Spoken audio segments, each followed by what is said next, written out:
You're listening to Podcast PXN, a video game podcast delivering player experience news. Let's go! What's up, guys, and welcome to Podcast PXN, episode 230. I am one of your hosts, Daniel Prindle, aka Dan is DTM on Twitter, and I am joined over Discord, not by the Nintendo aficionado or artist extraordinaire Roshan Warner at Roro, not the host of Large Popcorn and video producer at DualShockers, Christian Macias at underscore ISO Christian, but the DMZ daddy that he is no longer named, and the former Tarkov Teletubby himself, Gage Dempster at Gilbo Biggins.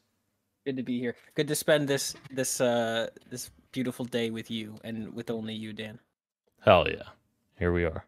Valentine's Day. Yes, it is. Lynn's very happy that you're here with me instead of with Right. her.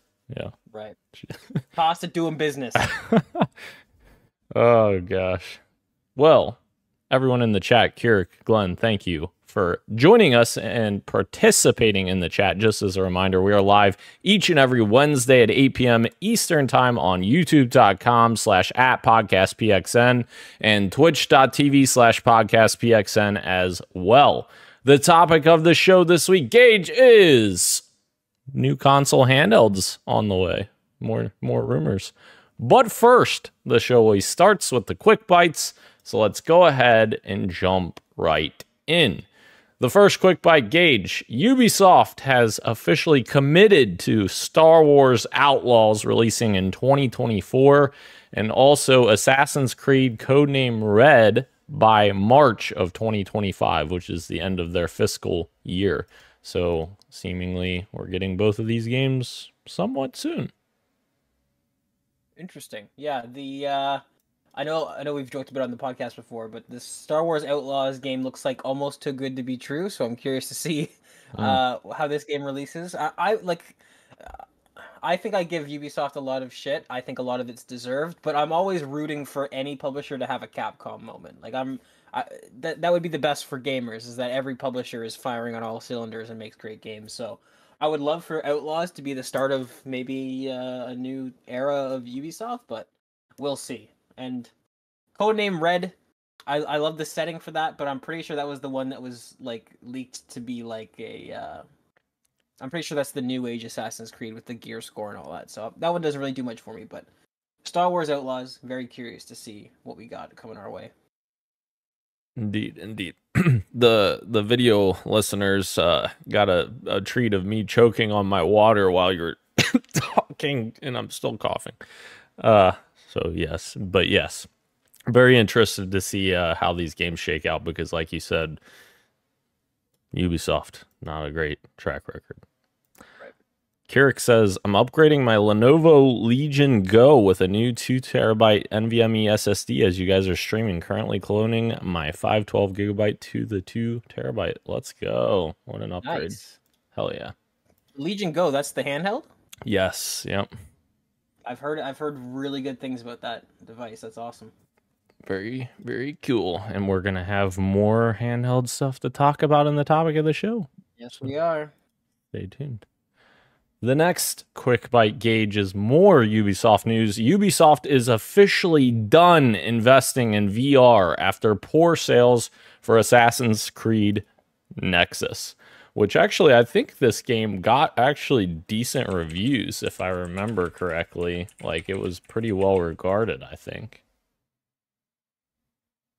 Yeah, I don't have much experience with this. It kind of came and went and stayed outside of my radar. Did you look up the reviews there? Yeah, it's actually at 81 on OpenCritic right now, which is pretty respectable. That's a good, that's a very good score for a game to get. That's too bad. It's because Assassin's Creed, like, I remember when this was announced that it was like, oh, that's kind of like a no-brainer to put that in VR. That'd be a really cool thing, but it seems like, it didn't hit whatever sales targets that they decided it needed to hit. And it has both of our favorite assassins in it, Ezio, and yours is Connor. So that's true. They're both in That's there. true. Yeah. It's a little bit unfortunate, but at the same time, with my previous comment, I'm kind of I won't blame Ubisoft for maybe doubling down on what's important. Like Yeah, maybe focus on getting your core games to a really good spot, and then you can dabble in VR afterwards. I don't know. for sure. Like Capcom, for instance, they doubled down on the making the remakes and stuff and made them really good, and then they decided to port some of those to VR later. And then those are also really good. Yeah, Yeah, exactly. That's a great example. indeed, indeed. Our next quick bite gauge. Grand Helldivers. Theft Auto 5 has hit 195 million copies sold to date. Insane. It's closing in on 200 million, which I can't even fathom that number. That's insane. Also, Red Dead Redemption 2 hit 61 million units sold, which is a lot higher than I thought it even was, which is really awesome. So maybe we'll possibly get some, another Red Dead. I know not everyone maybe wants that, but maybe Dan does. And our final bit of Rockstar news in this quick bite, Grand Theft Auto 6 is possibly releasing in early 2025. Apparently, Take-Two is sticking to their massive $8 billion revenue forecast for fiscal year 2025, which is between April of 2024 and March of 2025. So, all of that stuff on the way. Interesting that we could get GTA 6 early 2025. We could get GTA 6 within a calendar year from now. Yeah. That's kind of crazy. That's kind of wild. Yeah, it's funny. Talking about Red Dead Redemption 2 sales after GTA 5 makes it seem like a drop in the bucket. But like when I see Red Dead Redemption 2 hit 61 million, I immediately think of how like the best-selling Call of Duty like tickled the 30 million mark. Yeah. So for Red Dead Redemption 2 to hit 61 million is an insane amount of copies sold for any video game, and then you just go to GTA 5, which is nearing 200 million units sold. It's crazy. I don't know, I almost don't know why people are still buying this game. Like, it's a revolutionary game. It deserves all of its praise. But, like, when I think back to when we were doing stories about, like, oh, GTA 5 hits 150 million units sold. Yeah. I'm like, okay, surely the ball's going to stop rolling at some point. But here we are at 195 million copies sold. And, I mean, is this thing going to crack 200? Probably. And that's crazy. That's absolutely insane. I mean, the thing you think about, though, like, I'm with you, and, like, I'm in my confusion of how it keeps selling. But then I think about, I'm like, that game's been out since 2013. 10 years have passed. There's probably a bunch of little kids that were, 5 years old when that game came out. And obviously they weren't playing GTA 5. So maybe, the target demographic keeps getting older. Keeps shifting. Yeah. So... it's insane though. Yeah. I don't know. But what I am very upset about, No Rest for the Wicked has gotten a slight delay for early access.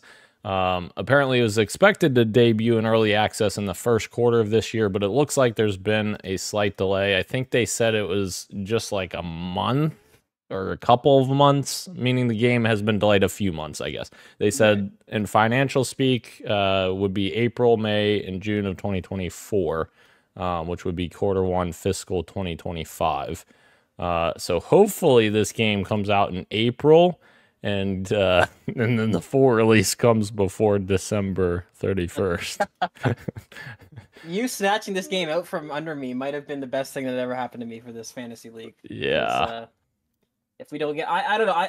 So fantasy critic aside, I just want to play the game, which means I don't care what version it launches in.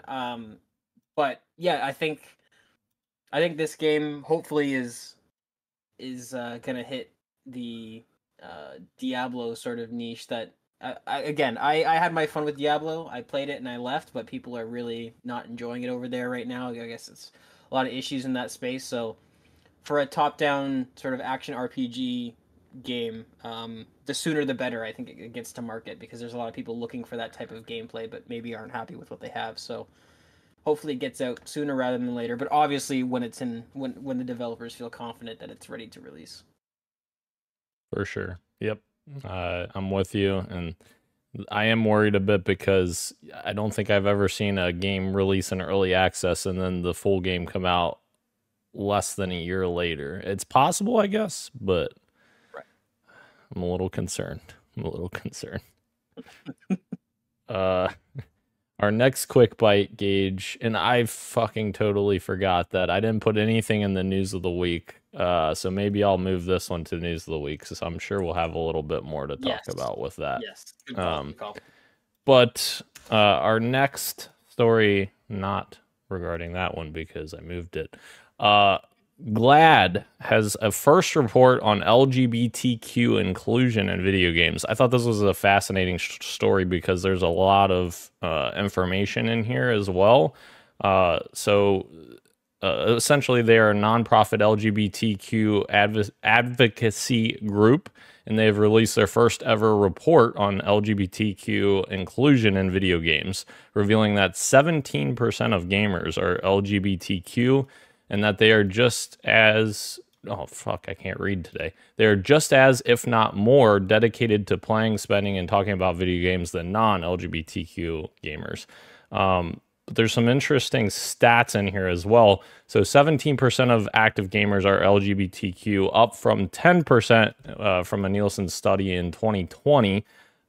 They also did kind of a deeper dive on each of the publishers. Microsoft had 146 games available on the Xbox Store with LGBTQ content at the time of the survey. PlayStation had 90, and Nintendo had 50. Steam had 2,302 games in English, but that number dropped to 1,506 when adult-only sexual content tag was filtered out, which, fair. In all four cases, this represented less than 2% of the total available game libraries. So just a lot of very interesting stats like that I honestly wouldn't have known without this report coming out, and kind of shines a spotlight on the people that are giving fair representation for this group of people. Absolutely, yeah. No, it totally makes sense that in any piece of media you want to see at least, if not something that you relate to represented, or a piece of you that's represented, at least something that you can empathize with. So for sure, it's cool to see them doing studies about this and getting useful data that developers can then use to make future decisions. Absolutely. We were talking about sales numbers before. This next quick bite gauge, Spider-Man 2 has sold 10 million copies in 100 days. And that's not even with a PC release yet. And I'm sure that it'll sell a bunch more when that comes eventually. Holy copies, Genki. That's a lot. Yeah, 10 million copies. Good for them. Good job, Insomniac. Although, there were some bugs there that we'd like to see fixed in the next one, please. Yep. Our next quick bite, Crystal Dynamics has revealed new artwork for Lara Croft, seemingly showing off her new design. Fans are speculating that this is her new unified design in their upcoming Unreal Engine 5 game. It looks like, to me, very like, it almost looks like a mix between the new Lara Croft and the classic one, like with her clothing. Her clothing is very much classic, but then like the face gives me very much the reboot vibes. So kind of a cool mix there. Yeah, this looks totally fine. I mean, this looks like Tomb Raider, right? This looks like Lara Croft, and that's fine. This is so. I'm very indifferent to this. I want to see the game. Let me see the game. Very Lara Croft. Much wow. All right. Our last quick bite gauge. There is a rumored Nintendo Direct happening tomorrow, apparently. This report from Stealth 40K on Twitter, he says a Nintendo Direct is rumored to be scheduled for February 15th, which is tomorrow. If it's a regular Nintendo Direct, it will be announced today, Wednesday, which it wasn't. If it's a partner direct, maybe it's shadow dropped on Thursday. So seemingly going to be maybe a partner direct tomorrow. So watch out for that. And the second part of that is we got also confirmed news from Xbox that their official Xbox podcast is going to have an episode tomorrow on February 15th as well, 3 p.m. Eastern, 12 p.m. Pacific, where we will hear from Phil Spencer, Sarah Bond, and Matt Booty as they share updates on the Xbox business. So this is the news we've been kind of waiting for as all the rumors keep swirling of exclusives and what's not exclusive and all this. Seemingly we'll find out tomorrow, and maybe the Nintendo Direct is somehow tied into that to where maybe Hi-Fi Rush gets announced at the Partner Direct. If that is in fact happening tomorrow. Yeah, I think that's a pretty, like you said, if that is happening, I think that's a pretty good bet, and that's maybe why we're seeing both of these events so close together, and why we're not seeing the usual, like you said, Nintendo hasn't announced it today, the day before, which what they usually do. Yeah, tomorrow's going to be a very interesting day, because we're also in, Switch 2 rumor season as well, so there's a lot going on with these two companies, and the fact that they're both having rumored to have a presentation tomorrow. Interesting. There's a lot of stuff that there's something in the air, Daniel. There's something in the air. There's something in the air. Yeah. What's interesting too is like we keep learning more information every day, and like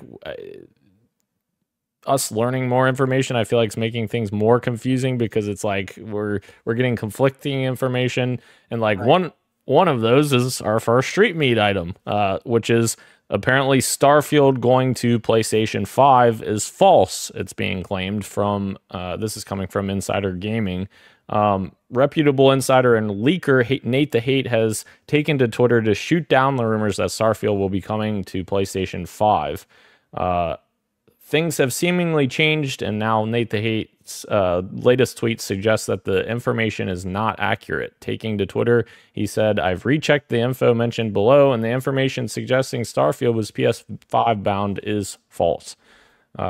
Which, again, goes back to what I was saying originally, and I think many of us were saying, was like there's so many people out there just throwing shit out there seeing what would stick, and it's like at this point I just want to fucking hear it from the horse's mouth at this point. Right. Yeah, insane. We also got kind of on the back of that as well for the same Street Meet item. Phil Spencer also had a team meeting with the Xbox employees, supposedly. Again, rumors and speculation, but he reportedly told the employees that Microsoft has no plans to stop making consoles. It's pretty self-explanatory, but which is very not a lot of room for interpretation within that statement. Yeah. No, yeah. So consoles not going anywhere anytime soon. That's what I want. That's the future I want. Yes, agreed. And then our last Street Meet item, Tom Warren posted a report on the Xbox stuff that is happening tomorrow, and gives us a little bit more information if what he's saying is accurate, which fucking A, like another report. But he's saying that the first two games that are set to appear on rival consoles, including Switch and PlayStation, are Hi-Fi Rush and Pentiment. And this is according to his sources. And Microsoft is also currently planning to launch Sea of Thieves on non-Xbox platforms later this year, with other first-party titles under consideration.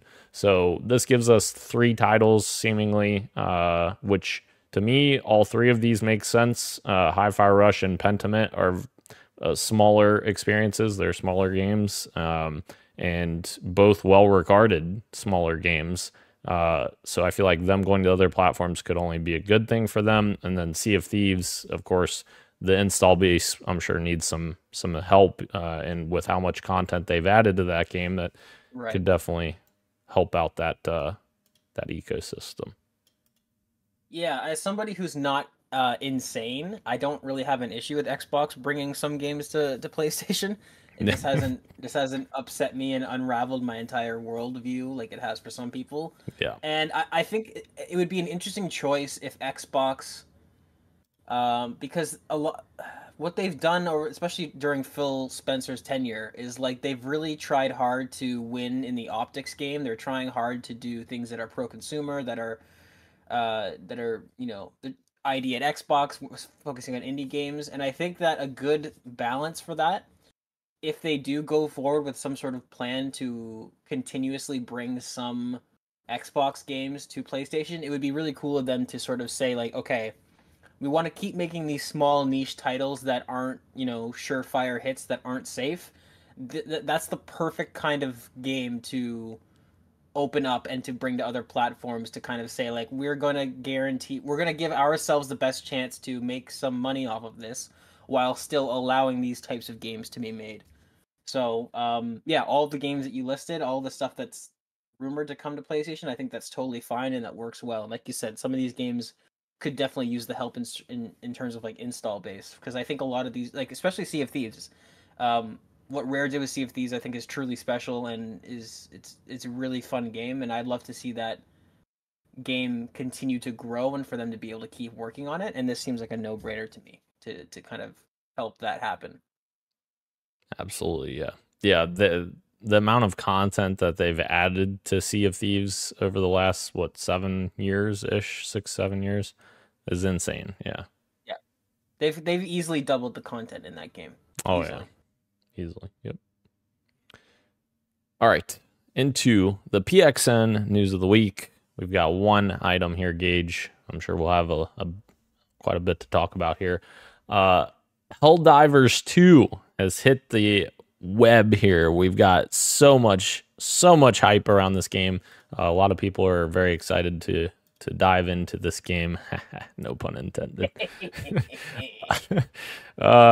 So I've got some numbers here from Benji Sales on Twitter. So shout out to him. Thank you for providing this. Helldivers 2, this is, sorry, for context, on February 8th, Helldivers 2 had just passed God of War to become the #1 highest concurrent players peak ever for a PlayStation published game on Steam. So it was at 74,000 people on Steam on launch day. Then we move up a little bit to February 9th. Helldivers 2 is now the first game ever published by PlayStation to pass 100,000 plus concurrent players on Steam, 109,000 and climbing. Biggest PlayStation PC launch ever. Insane. But they aren't done yet, because on February 13th, which is just yesterday, Helldivers 2 had reached 200,000 concurrent players on Steam. My God, this game is churning along and it's not showing any signs of stopping. And I hate to make comparisons, but like it feels good, like in compared to say like the most recent game that's kind of turned up the Steam charts is Power World. Is that this is like this is an actual like proper game that people like, it has its art style, it has its own design. Like this is, man, like I'm so happy for Arrowhead right now. They must be over the moon with this game, because I don't think any of us saw this amount of like this type of response is insane. And I mean, we'll get into it a little bit later, but I definitely, it's not hard to imagine why this game is seeing these types of numbers. Indeed, yeah.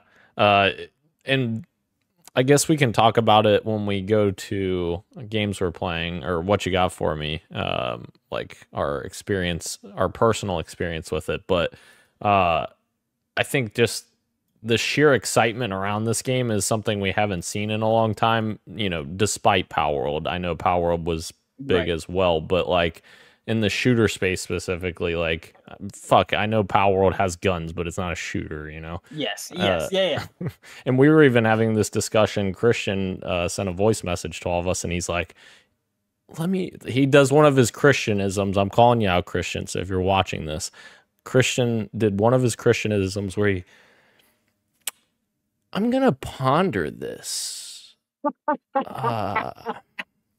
Is Helldivers 2 an extraction shooter? Let me let me put that by you guys. Right. Let me present my opening arguments. That's how he does it, but no, he's totally right. It does very much seemingly like feel like an extraction shooter, but like in a new way. I feel like it's not like a traditional extraction shooter. Yeah, he floated. I think he said the term extraction light, Yeah. which is an interesting term because it's like I feel like that might work because it is at its core an extraction shooter. You are dropping into a map. You have a limited amount of time to leave. You have the option to leave without really doing anything, or you have the option to stay, do everything, and then not extract, and then that gives you some sort of penalty. So it is very much an extraction shooter. It's just it's not a loot-based extraction shooter. True. And even though those two go hand in hand, I don't know if necessarily you need loot for it to be an extraction shooter.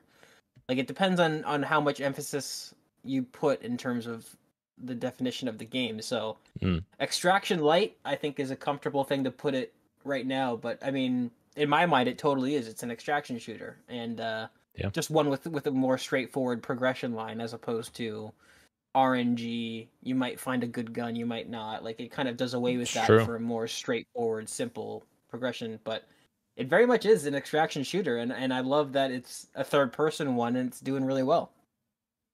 Hell yeah. It's doing very well. And we'll have more thoughts on that when we get to games we're playing, or what you got for me. Why do I keep saying games we're playing? It's not named that anymore, Daniel. That's been long gone, a long time ago. Now, all of this is being said with the caveat of they have had some issues at launch, which is to be expected for a small game such as this that is blowing up in popularity. And one thing that I read that kind of jumped out at me, I guess, was their technical capacity was just nowhere close to what the number of players that were trying to hit their servers at the same time. So their boss, Johan Pielestedt, I hope I didn't mess up his name too badly, he was talking about how he was trying to increase the Helldivers 2's rate limiter for their servers, which is basically how many players can get into the game at one time. He said even when the total capacity was increased from 250,000 to 360,000 total, the player count jumped to 360,000 after just 5.5 minutes. He issued an apology and said Arrowhead was working as hard as it could to sort the server problems out. And then he had a whole statement here as well. So the 360,000 number, of course, is PlayStation and PC combined. Over that, they hit that threshold very quickly, which that's an insane number in and of itself. And I know some people had progression issues, which I could speak to. Christian and I one night were playing, I think that was when you were working, Gage, and we were playing with Christian's friends, and we tried to complete one of the events or whatever, and there's like 3 little events under the big event. I don't know what they're called, operation, then events, I don't know. But one of the, or 2 of the events that were inside the operation we completed, and they went to like a blank screen, and we had to like press B out of it to even get back to the ship. And when we did that, it didn't give us our progression for completing those missions, and it didn't give us our rewards either, which is a little unfortunate. However, Christian did tell me, which I haven't played since that night that we played, but he did tell me that we got the rewards, I guess, from those after the fact. So it's seeming like they're able to track that and issue those back out to people, which that's cool that they're doing that. Yeah, that's an extra step that a lot of games don't take. Most of the time, if you disconnect from a match, it's kind of like, that's it, SOL. Yeah.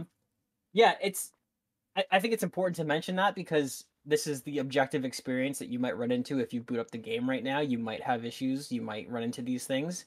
But also the important context is that it seems like a lot of these issues don't come from a lack of polish or a lack of development. It's just quite literally, hey, we made this game, let's put it out to the world, and fucking 3 million people showed up when you were expecting maybe a couple 100,000, and it's like, oh, this is So it's definitely having some issues, but it's quite literally suffering from success in that a lot of these issues come from the fact that way more people want to play this game than they ever anticipated. I haven't had issues with any progression, but I did have issues, especially the first weekend, with connecting to games. On the PlayStation 5, it seemed like the server cap was it was at its cap for quite a bit. There's a few times I booted up to play it, and I would just keep hitting A at the home screen trying to get into the match, and it would say that unable to connect. So yeah, hopefully they get that sorted out and they're able to use resources. I'm sure Sony is knocking at their door right now saying whatever you need, we'll give it to you. Like, let's just keep this ball rolling. Let's keep this gravy train flowing. So hopefully they get the server situation updated and ready to go. Yeah, and honestly, it brings up a great point as well, which there was a bit of breaking news, so to speak, that I saw. It's not breaking news, but I saw right before we went live. And this kind of begs the question because, well, let me just read this first. So Sony president Hiroki Totoki was discussing the opportunity to grow PlayStation games on PC/multi-platform. He said, in the past, we wanted to popularize console, but there is a synergy to it. So if you have strong first-party content, not only with our console, but also with other platforms like computers, first-party can be grown with multi-platforms, and that can help operating profit to improve. So maybe we're going to start to see Sony maybe adopt a different idea when it comes to their first party, with seeing the success of Helldivers 2, for instance, and maybe release day and date on PC, or give us a bit more of an idea of when things are gonna, like a month, right after. Yeah, as opposed to a year and a half or 2 years or whatever kind of leniency they have now. Absolutely. I mean, FOMO is a big part. I mean, it's not a good thing. I don't think anybody should necessarily tap into that, but it's a real thing, and it definitely probably impacts sales. Would Helldivers 2 perform as well on Steam if it released 6 months from now after the initial sort of hype? I don't know. Probably not, right? There would be some sort of, I'd imagine there'd be some sort of difference. So hopefully Sony does look at this. Like, I think if you're a console maker, and this includes Nintendo, if you're any console maker, I stand by the fact that there is quite literally zero reason not to put your games on PC day and date. I don't think it takes away from your console base as much as these CEOs usually think it does. Xbox realized that a while ago. Sony's coming around to it, and Nintendo, maybe with Power World, this was like the very first start of them kind of coming to the realization that maybe somewhere down the line that's an option. But somebody who wants to spend $3,000 on a gaming PC is not the same demographic as your average console player. I don't think they interfere. So if this is the start of more Sony games coming to Steam day and date, I think that's awesome, and I think that's what Sony needs to do, and I think it's only going to benefit them in the long run. Absolutely agree. Maybe it'll be the end of console warriors and fanboys. Never, Dan. Yeah. Incredible. All right. Moving into our fantasy draft check-in gauge, we've got 2 updates to talk about here. And one is, of course, Helldivers 2, as we were just discussing. And Christian has Helldivers 2, and he has 13 points. It is an 83 right now on OpenCritic, so that's a respectable 13 points for Christian. That's respectable. I can't even get mad too, because it's like, man, what a fantastic game. Maybe, I don't know. We'll talk about it later. It's true. Yeah. And Dan has Mario vs. Donkey Kong remake, which is currently sitting at a 78. 8 points. 8 points. Yeah, it's not finalized yet, but not good. I was hoping for comfortable. Better. I'm hoping for exactly that. I just need you to get a bunch of 8 points from these games, and then if I can get a little bit more than that, we got a chance. Yeah, I'm not feeling too good anymore about my list. I'm feeling pretty bad about it. There's still time. All right. We're going to move out of fantasy draft check-in gauge, and we're going to move into our temporary segment for the next few weeks, maybe. Halo, the series weekly check-in. And we've got episode 1 and 2 that came out last Thursday. Episode 3 is out tomorrow. So I'm sure we'll have impressions on that next week. Episodes 1 and 2, Gage, what were your thoughts? Let's hear them. Really strong opening. Definitely a tonal shift that is much appreciated from my point of view, where things just seem to be a little bit darker, a little bit less fantastical.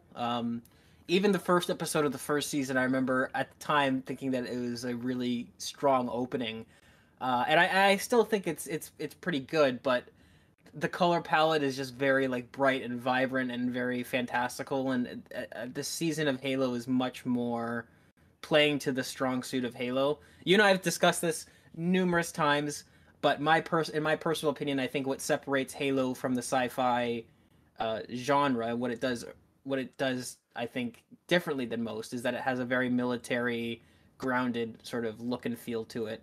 And I think season 2, at least to start, is really leaning into that. Really great set pieces so far. I still think the visual effects is shoddy at best. Oh, really? There are some really great looking scenes, but at the same time, I don't know. I can't help but think back to Landfall, which came out in 2005, and those brutes look real. They look like they're there, but they're not, right? And so like, well, wait, those were real, right? Those were actual like. I don't think so. I don't think so. I think I'm about 90% sure it's at least partial, because I remember brute suits that they made, like I don't know. Sometimes they make the suits though for once the creature dies, and then they just leave it there, and it's for continuity. I don't know. Point is, Halo Season 2 off to a really good start. I still think, I don't know. We've only seen him fight elites in the fog so far. Like, that's what I'm saying. Like, they're doing, that's classic visual effects tricks to kind of like, let's have these things take place at night, or let's have it take place in the mist or in the fog, where we can kind of hide the imperfections. And then my only other issue with Halo again is that some of the writing is like immersion breaking bad. I don't understand what's going on with some of the lines in the show, but the tone of the story and the direction that they seem to be heading is much, much better than the first season. By the second episode in the first season, I was starting to get worried, whereas by the second episode in the second season, I'm like, okay, I see where we're going. I like this. Dan, yes, it's your turn to gush about Halo. Yes. I was trying to find something on that. I can't find anything, but yeah, I think I agree mostly with what you're saying as well. I'm a little surprised about the CGI though, because the biggest complaint that I had from season 1 in terms of like visually was the CGI of the elites in season 1. Like I felt like the CGI was terrible for the elites, and it was always like immersion breaking for me seeing them show up in the series. And in season 2, yes, I agree with you. It's at night and in fog, but like I felt like some of the scenes we got, the elites looked really good. I thought, maybe I'm insane, but sorry, what were you gonna? I just want to ponder a question to you. Yeah. Are you impressed with the CGI, or are you impressed with the fight choreography? Because the fight choreography was miles better than season 1. Like the one thing that got me with that opening fight between Master Chief and the bunch of elites is how fast it is. Usually when you have a live action person fighting a bunch of not like CGI, not real things, it's very slow and there's big swings and everything's kind of like anticipated, which is what season 1, that's the problem it had with him kind of swinging his assault rifle around and all that.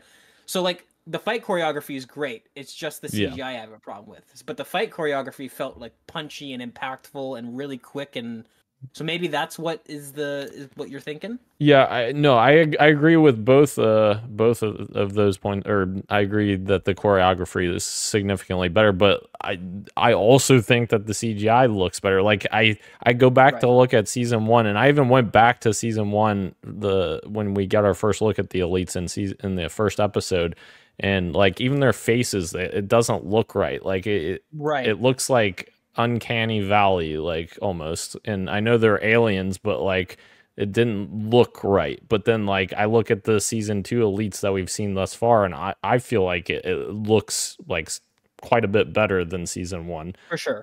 But like you're saying, I think Halo Landfall did a really great job of that.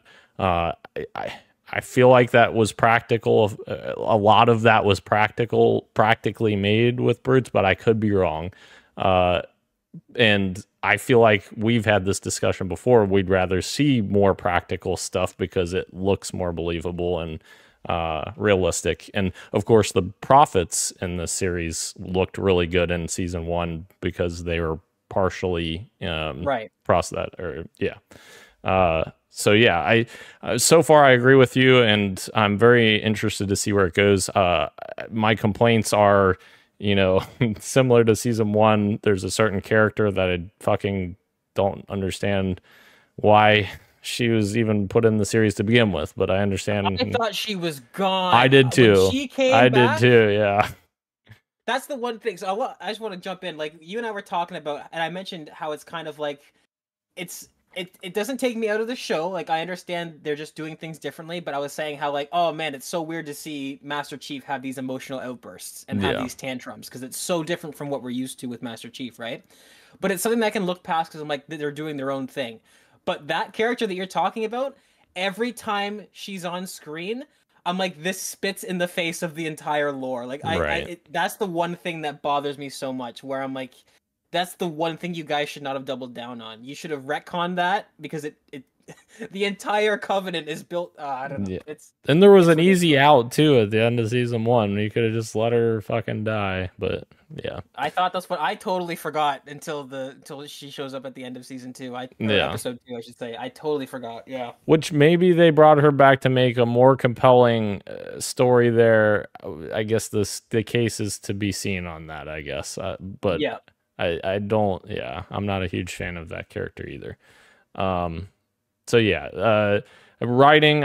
Personally, I think the writing is a bit better than season 1, but it is still, there's moments that are very cringy that we talked about, like the Spartans making comments that were just like, what the fuck.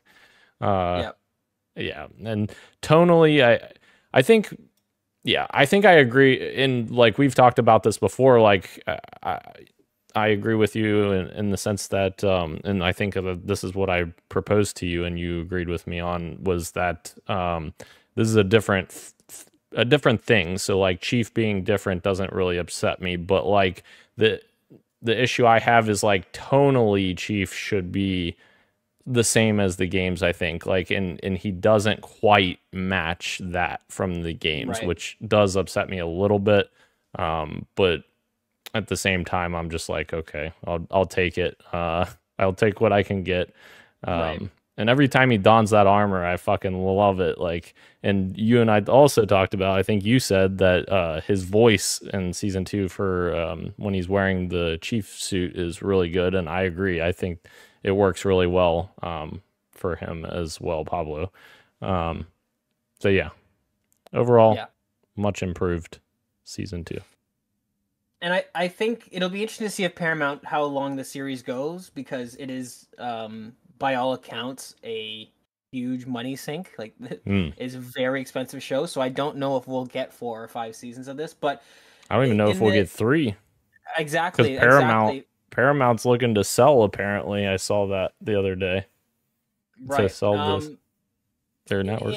In a more hopeful universe, if this did continue, it's funny because of where they are in the story and how they decided to start this series off, not 1-to-1 with where the games pick up, is that they always have the door open to them to lead into a season where he's in this suit all the time. Like, they have the option going forward to kind of evolve him into the Chief that we know, and that's kind of what I've been thinking about, and kind of why I'm giving the show a bit more credit, or a bit more, I should say, leniency.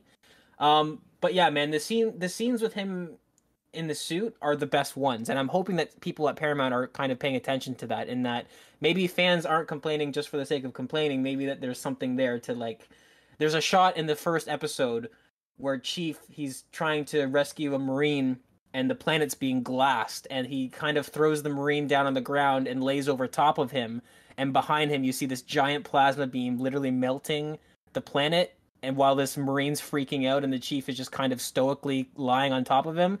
And I'm like, man, this is what I wanted to see from Halo. Like, this scene, this tempo, this tone, this just fucking hits. And so, yeah, when the Halo series hits, it definitely hits.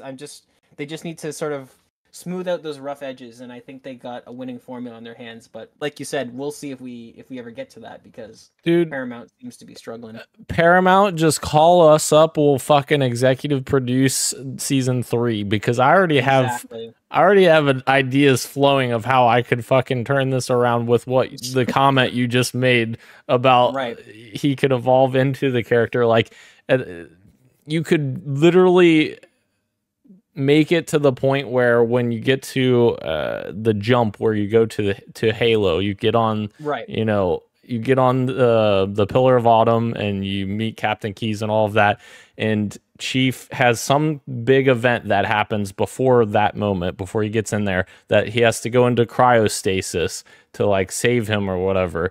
And then when he comes out of cryostasis, he can't speak, or, like, he can't even get out of his armor, because his armor is, like, protecting him from, like, the elements. And, like, so he has to stay in armor all the time. They put a voice modulator in him, and you hear Steve Downs' voice coming out. Oh my God. And then even, like, you could keep Pablo Schreiber on board as Master Chief, and then have, like, a big moment, like, midway through the season 3, or maybe at the end of season 3, where he takes off his helmet and he's like, I'm here. I don't know, fucking something, like some big moment where he takes off his helmet and he has to do something, like, to save someone. I don't know, but we could fucking come up with a season 3 that would be a banger. We could do it. We could absolutely do it. Call us up, Paramount. Call us up. I'll just simply redirect you to Neil Blomkamp. That's all I'll do. But call me up anyways. No, fuck Neil. I could do a better job than Neil. Oh, No, Nelly. I'm just kidding. All right, moving into what you got for me, Gage. Let's just do it both at the same time, because we're both playing Helldivers 2. Here we are. We played a bunch of it. Really very much enjoying this game with you guys, and getting to hang out. And actually, that first night that we were playing, Gage, we had a conversation, because you were doing upgrades or something, and I was standing on the bridge, and I was looking out, and I was like, dude, this would be fucking insane if, like, everything we're seeing down on the planet here, and, like, all the things we're seeing, like, if this was actually happening, like, that would be so cool. Fast forward the next day, Christian sends me this, or sends all of us this tweet in our group chat that says, in case you were doubting that Helldivers 2 is running the entire galactic war in real time, I took these images. Look down at the surface of the planet. You can see where players are throwing down their stratagems, and the blue and red beams can be seen from your ship. Fucking insane. You can literally see everything that we were talking about, how cool it would be to see it. Like, this is awesome. I think, to me, this is what elevates this is the difference between a good game and a great game, because there's nothing wrong with a good game, but there's a different tier of game where these developers just think of these things and think, you know what, let's just put this little detail in. If you were to sell somebody on this game, telling them that they can see the beams and the airstrikes on the planet of other players, it doesn't do anything for you. That's not going to enhance your gameplay experience. But it's in there because it's a shared world game, and they thought that this would be a good idea to put that in there. That's so fucking cool. That's so fucking cool. It's one of those little details, like I said, that in my mind elevates a game from a good game to a great game. And there's a bunch of little things like that, but this is one of them where, yeah, you and I were talking about that, and we noticed that, like, if you go... Because I think you and I were exploring around a little bit. We went to, like, you know, the first Yeah. what you would assume is the first planet you go to, and we go there and there's a bunch of ships. And I remember at one point we go to a different planet and there's fewer ships, and that's when you and I started talking about like, huh, there seems to be some sort of correlation in what they're doing in the overworld, right? And then people like this obviously looked a little bit closer and found out that like, yeah, they really are putting the time and dedication in to add these little small details. Yeah, that's so fucking cool. And like the actual like gameplay when you're on the planet and calling in stratagems, it's so much fun. Like even when you're fucking your teammates over, like it seems to happen a lot, and you're calling in airstrikes on them. It's so much chaotic fun that you're not even mad about it. It's just crazy. Like we were playing and fucking Harley kept killing me time and time and time again, and I'm like, what the fuck, Harley? Why do you keep killing me? He's like, I'm not killing you. I have the mortar thing on where it attacks any enemy that's nearby. And I was like, oh, I'm fucking dumb. I'm fucking running up to the enemies and I keep dying because I'm running up to the enemies. So yeah, there's so much cool nuance that goes with the gameplay that it captures some really cool experiences for sure. This game, what Arrowhead does really well with this game is they have seemed to blend the line between like mechanical gameplay and feeling cinematic, and they've done that really, really well. Some games struggle with that. Like one of the biggest games I can think of is like Battlefield 1 or maybe Battlefield 5, but Battlefield 1 was a really great game. It felt really cinematic, especially with the giant airships coming in and all that, but it made a lot of choices that lean too far into that. Like a lot of players are really upset that that was the first Battlefield game that had like this randomized recoil where you could never tell where your shots were going to go. And like that bugged a lot of people because that was like very antithetical to like the gameplay. But they did that in order to lean towards cinematic. But this game, it seems to like either blend the lines or like ride the line, whatever you want to say. It seems to do it really well where the gameplay feels crisp, it feels responsive, it feels really fast and fluid. Like you're never not doing exactly what you want to do, but because of how the game is designed, it leaves open these situations where like your buddy runs in front of you and you accidentally shoot him, or like you have to call in an airstrike because you're about to die, so you throw it down and maybe you didn't throw it far enough. Now the rest of your team needs to fucking haul ass to get out of there, so that you don't get obliterated as well. And it just leads to these very organic, natural moments of just like chaos and danger like, close. hectic. Exactly. Yeah, yelling out danger close, where you're not doing it to do a bit and you're not doing it to, you're just saying it because you don't know what else to say. You're like, get the fuck out of here, danger close. Yeah, really great. I can't stop praising its shooting enough because third-person shooters are very hit and miss. Even games like, to me, that I've picked up and played, like Uncharted, the guns don't really feel real in Uncharted. They feel very flashy and very Hollywood. The Division is one of the games that I point to that does do third-person shooting really well, where the guns sound really punchy. And Arrowhead is they probably have a lot less resources than Ubisoft does than when they made the Division, and this might be one of the best sounding and feeling weapons I've recently played in a third-person shooter.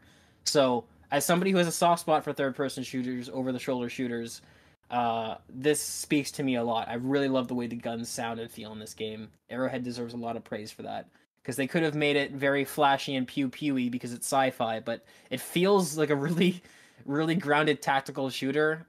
How they decided to do like the ammo counters with it counts mags and not just reserve bullets, like it's deceptively tactical, this game, and to me, I love that. I love all of that. And to me, like the expansion possibility of this game, like future content, like it has so many exciting ways that it could go. Like, you know, we have the one section where it's like bug type enemies, and then the other section that's more like robotic, like mechanized enemies or whatever. And so like I think there's a lot of room for future expansions to like come up with even more different enemies and worlds that we can explore. So that sounds really exciting to me as well. Absolutely. Yeah. And I think it's important to mention, just because there's been a lot of talk online, and I don't think a lot of it's warranted. This game does have microtransactions. It does have monetization past just buying the game. And I think while I'll never blame anybody for saying that, you know, microtransactions shouldn't be in a full price game. Like at its core, I guess I agree with that. But relative to today's standards, I think Arrowhead has been completely generous with how the microtransactions work in the game. I think it's totally fair, and I think some of the decisions they've made that are echoing, say, like 343 with Halo Infinite, with battle passes never expiring. Right. Helldivers 2, they have a battle pass type progression, and they've since launch they've clarified that they will also not be removing battle passes; that they will be there available to you in perpetuity. So a lot of good stuff like that. The prices in the store, all the prices are, even the most expensive items are extremely low compared to other games. So just another, I want to give them a quick shout out to that too. This seems to be monetized very fairly, on top of you getting a lot of content just for the game that you buy, if that's all you wanted to spend money on. Yeah, absolutely. And if you have a fucking huge install base like they have, lower prices in the store is a no-brainer, because then you get more people buying that Absolutely. stuff. Yeah. 100%. Go play Helldivers 2 if you like third-person shooters. That's the point of this whole segment. It's very good. Yes. Very fun game. Grab 3 other people, dive in. Dive in. Do you have anything else you're playing, Gage, or is that it? It's pretty much just Helldivers 2, man. Hell yeah. Glenn wants me to mention that I also got a big win on Fortnite with Glenn on my birthday, so that was exciting on Monday. You also got 2 big wins against Glenn in football. Damn right. to which I personally witnessed. You personally witnessed. I streamed it live. 46-9 or something yeah. like that? And I beat him with the worst team in the NFL. He had the best team, and I beat him pretty bad as well. Yeah. Get wrecked, Glenn. Sorry, Glenn. That was hard to watch, buddy. It was hard to watch. Yeah. I beat Glenn as bad as I beat you in Halo. All right. Moving into the topic of the show. You walked right into that one. The topic of the show, Gage. Handhelds are on the way from everybody. Everybody's bringing their expertise to handhelds. So first, I wanted to put this blurb in here because it discusses next gen in a way here. Sony is expecting PlayStation 5 hardware sales to start declining from its next fiscal year.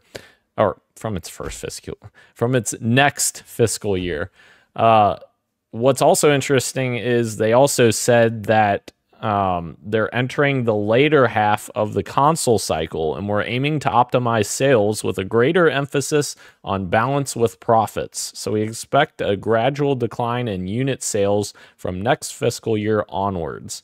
So seemingly Sony's starting to put in their mind of what's coming next for next gen.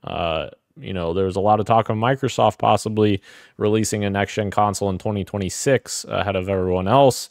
But based on these comments, maybe Sony's getting back in a little sooner as well. The report also mentioned that there would be no major existing franchise titles released during the next 12-month period. However, Jeff Grubb has disputed this, saying that they do have other unannounced games from established IPs on the way.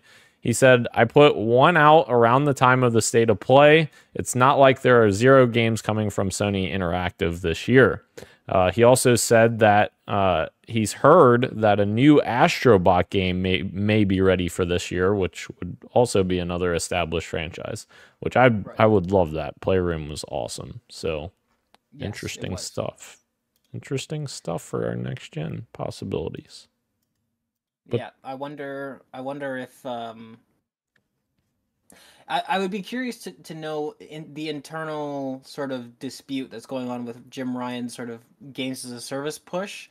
I wonder if this is maybe a symptom of them saying, okay, we wanted to have all these games ready, they're not ready. Let's just wash the slate clean and start looking towards PlayStation 6 for a lot of the stuff, and that maybe triggered them to say, like, okay, well, maybe we need to get the PlayStation 6 out sooner, like you said. So very curious to see what's going on with that. Yeah, and that kind of fuels their introduction here into a possible handheld that's on the way, which we talked about, I believe, already a week or a couple weeks ago, a few weeks ago. I don't know. Time just is a flat circle. That made no sense. A flat circle. But we already got news that they were possibly dipping their toes back into a PlayStation portable type system that's on the way. Obviously, this is going to be a fully fledged system versus the PlayStation Portal, which is just a fucking screen with a DualSense attached to it, which I still don't understand. But no, this is interesting because as we talked about before, it could potentially run PS4 games and maybe even PS5 games that receive a special patch. But as we talked about before, some PS5 games, that marketing gets kind of confusing. So I don't know. Obviously, this is still all up in the air.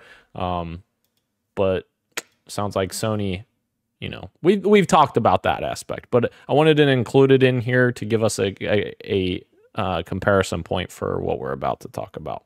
Right. So then we've gotten news this week that the Microsoft Surface team is reportedly making an Xbox handheld device, while the Xbox engineering team makes the next traditional consoles. So essentially, we would still have the two SKU setup. It's just the lesser cost option is going to be a handheld. More expensive is going to be a traditional console. What does this turn into? I don't know. But what I do think is it's exciting to me because I am a huge handheld person. Like me and Ro, I think have talked about this a million times on this podcast, how we play a ton of Switch on the go versus versus on my TV screen.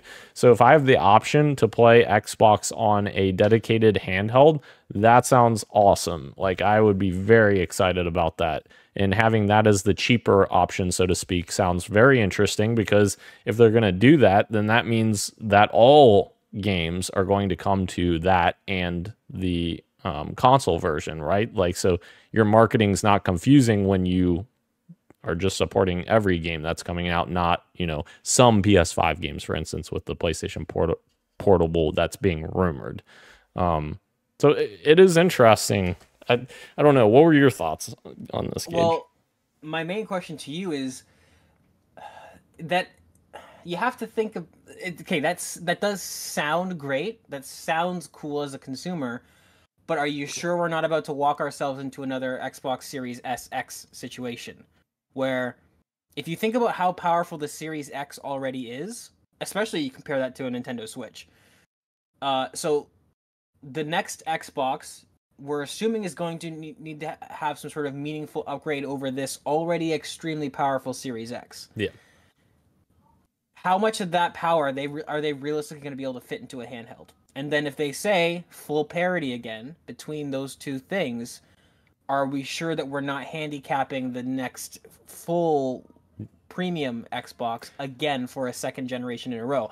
Yeah. I really like the idea of an Xbox handheld. I think that's a great idea.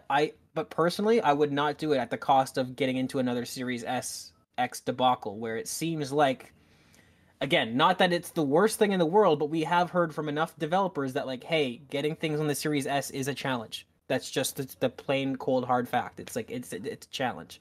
So that would be my only concern. I'm curious to see what you think about that. Yeah, I think that's totally valid, and that's something that they need to figure out because I think that they need to reevaluate their decision to have feature parity because while on paper it sounds awesome, feature parity, like having everything that's on your Series X available also on Series S, like you're saying, there is a lot of challenge with that, as Baldur's Gate 3 was witness to. That's why the game didn't come out at launch on Series X, because the Series S version had so much problems trying to get co-op to work properly.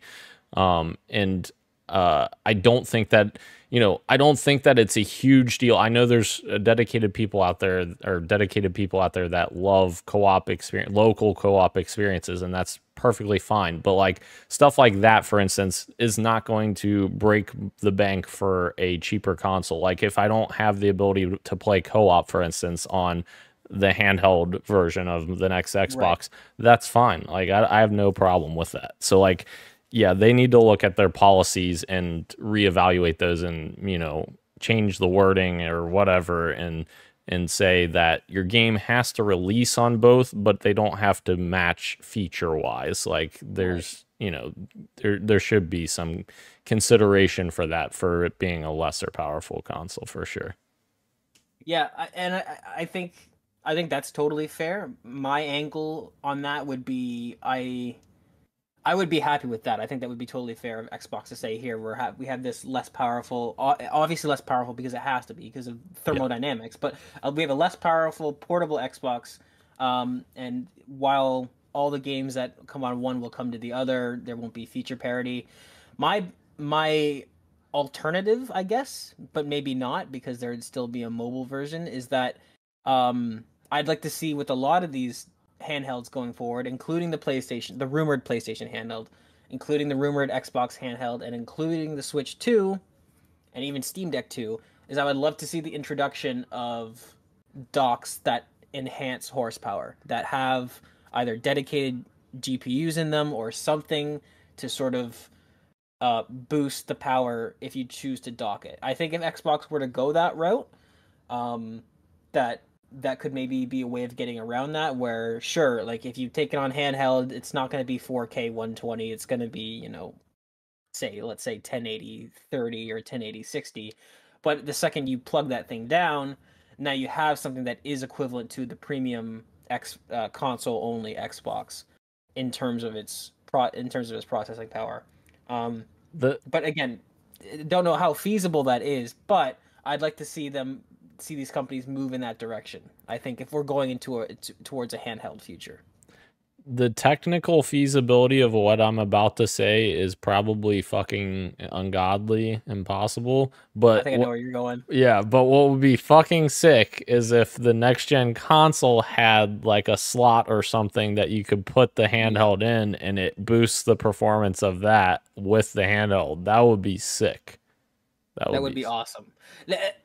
Yeah, the issue I guess would be like, well, then why would you get both because then you just have the console, but then you could, I mean, no, because then you could have, if you have somebody come over, it's like, okay, you play on the actual system, and I'll just undock my handheld, and now we can, you know, LAN or link over Wi-Fi.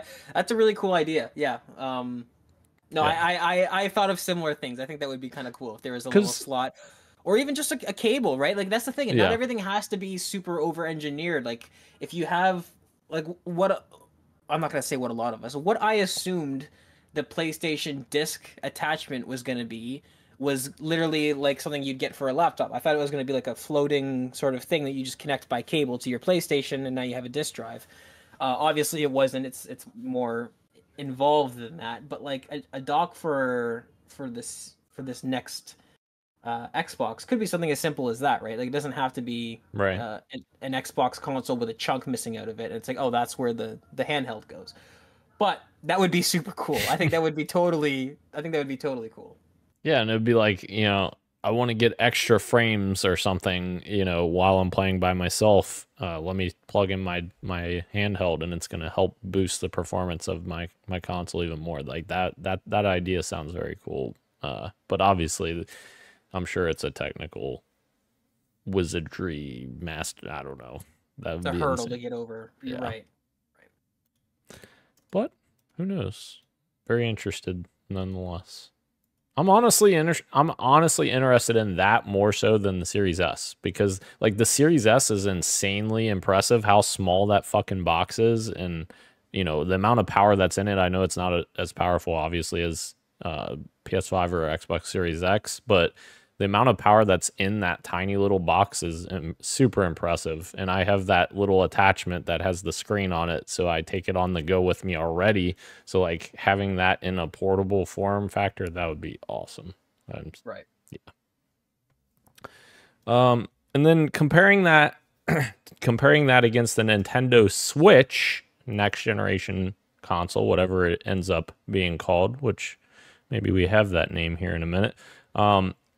Of course, we've already talked about that in the past as well, with many sources suggesting that the console will have an 8-inch screen that will be 8 inches. Yeah, fuck, an 8-inch screen's 8 inches. Yes, it will be 8 inches compared to the original Switch's 6.2 inches and the Switch OLED's, which is 7 inches, and it's reportedly just an LCD screen.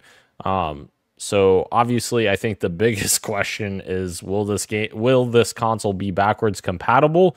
Which I think the answer lies in the name, which seemingly the name is being called the Nintendo Switch Ultra, which is brand new news we just got this week. Apparently, a notification popped up for those people that follow Nintendo on YouTube, and it was a notification basically giving that name away of Nintendo Switch Ultra. So seemingly it's going to have backwards compatibility, because they wouldn't name it Nintendo Switch Ultra if it didn't if it wasn't compatible with Switch games. But I do think it's interesting also, and I'm curious about your thoughts on this, because the Wii U had problems, obviously, outside of the name of it.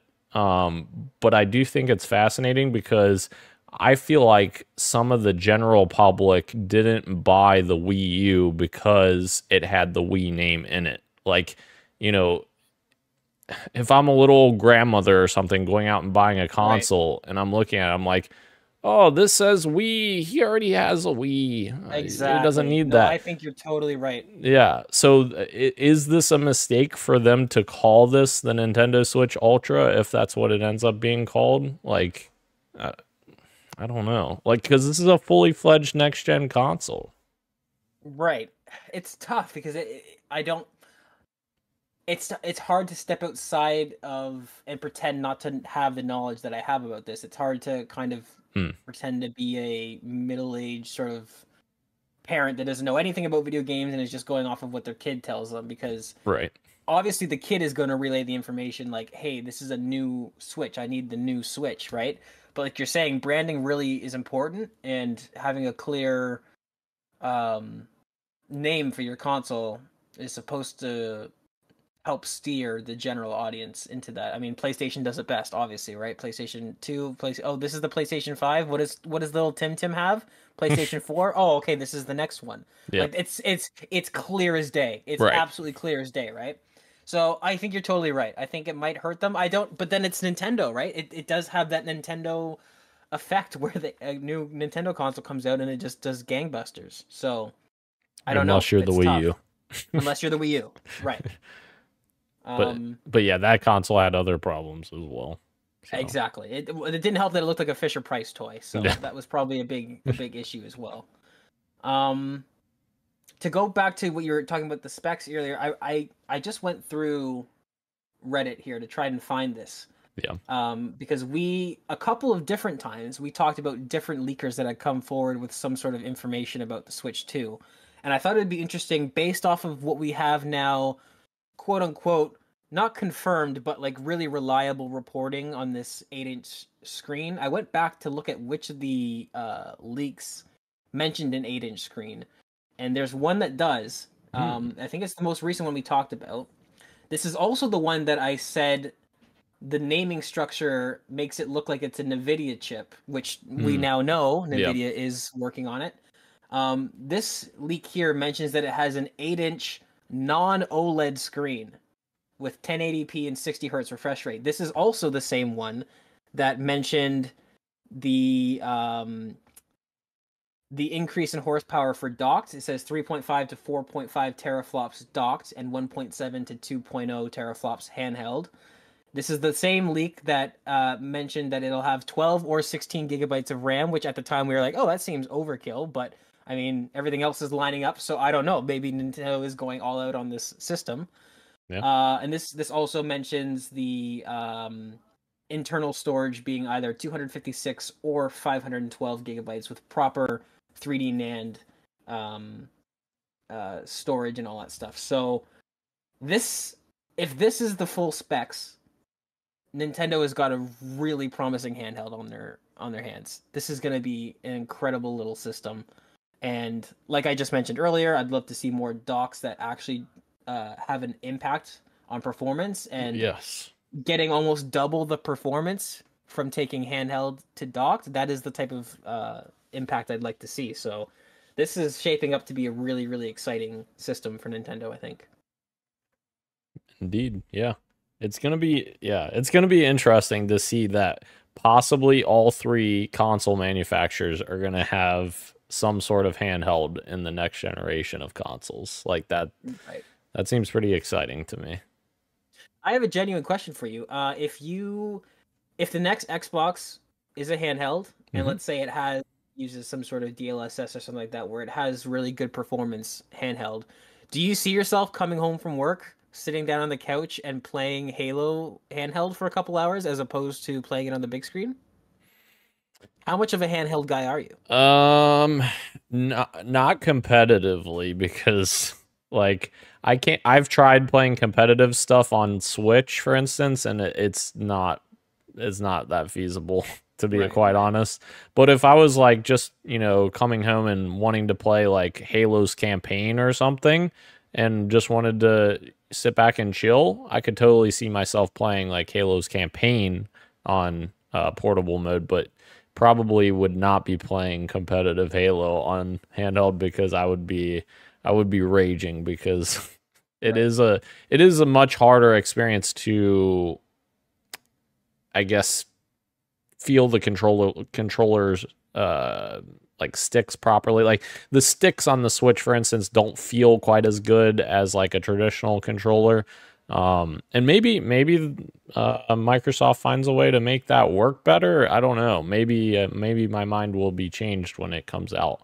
But like based on my experience with the Vita and the Switch and other handhelds that have had dual thumbsticks like that, probably would not do it for competitive. But like, yeah, I could definitely see myself coming home and playing campaign or a smaller experience, or like, even I think I said on Twitter, like, I'm like, if this handheld is real, this will actually make me play more games, because like all these single player games that, I maybe don't check out because I don't, have the time or I'm out and about or whatever, this would give me a avenue to play experiences like that. Like that would be much more accessible to just pull it up on my handheld and play those games on the go or whatever.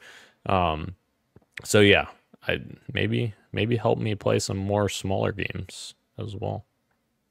For sure. I mean, you'll also have the opportunity. It'll be a seamless device for things like vacations or away from home, whatever, visiting family. Like, absolutely, yeah. It's a very, very exciting future we've got on the way. Very exciting indeed. All right. Anything else you want to talk about in terms of handhelds before we close out the show, Gage?